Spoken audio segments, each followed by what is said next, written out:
Вернет ли Грузия свои оккупированные территории? Подписывайся и свои вопросы задавай в комментариях.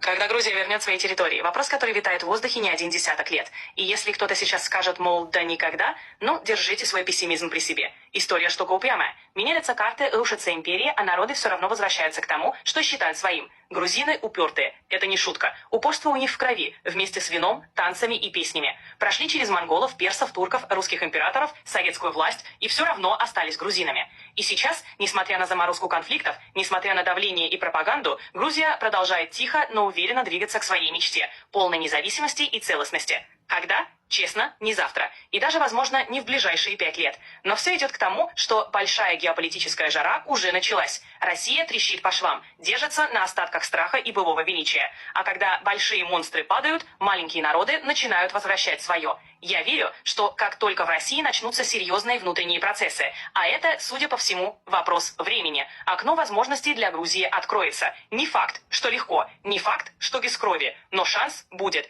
И вот тогда грузинскому обществу важно будет быть готовым. Не просто кричать «ура», а действовать мудро, чтобы потом не пришлось опять забирать силой то, что можно было вернуть умом. Так что, отвечая коротко, да, Грузия вернет свои территории. Вопрос не если, а когда и какой ценой. И я надеюсь, что эта цена будет как можно меньше.